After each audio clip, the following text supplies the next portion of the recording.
We're here with Major General Munis Haran from the Bangladesh Institute of Peace and Security Studies. Major General, tell me, what are some of the security issues that you see in Bangladesh and South Asia as it relates to food? There are a number of security impacts of climate change happening in South Asia in general and Bangladesh in particular. I would like to flag three of them as a top priority one.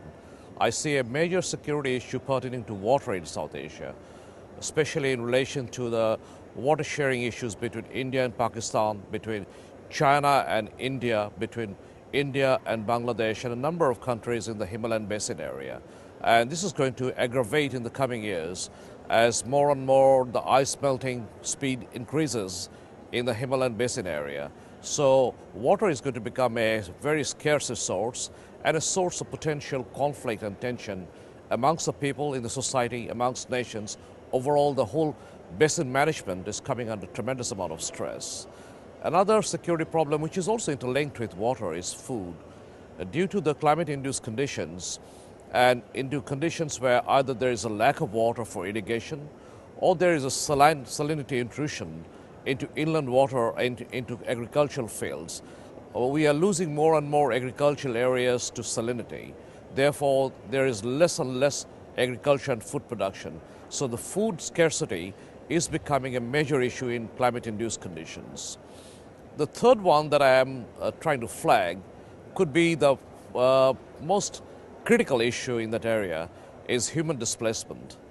For example, in the case of Bangladesh, Bangladesh will lose about 20% of its current land mass if there is a 1 meter sea level rise around the country, which is happening according to IPCC's estimate of the fourth assessment by something beyond 2050, which is just about 40 years down the line.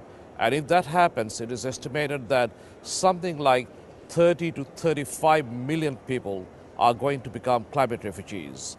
So that is a massive number to play with. And not the capacity of the state alone, the regional capacity does not exist to cope with human displacement of this magnitude. So it is going to be not Bangladesh's problem or the region's problem. It is going to become a major humanitarian catastrophe, and a catastrophe that will endanger international security. Because when you have 35 million people on the move, it is certainly an international crisis and an international security issue. As yet, there are no mechanisms in place to deal with a situation of this nature, and I presume that unless we act fast, we will head towards a situation when the crisis is upon us and we are just trying to react upon it.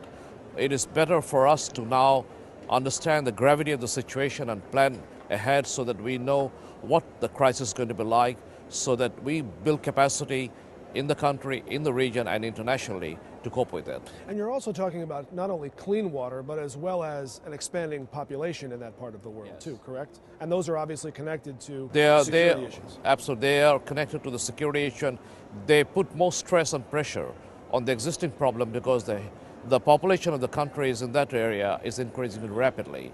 Bangladesh is a very small country with a population of 170 million people. So you can imagine the pressure on water, the pressure on food, on human habitation, everything is increasing geometrically. And as we lose more land due to sea level rise, the problems are going to be, not problems, but they're going to be crisis. Okay. Major General, thank you very much. Thank you. Pleasure.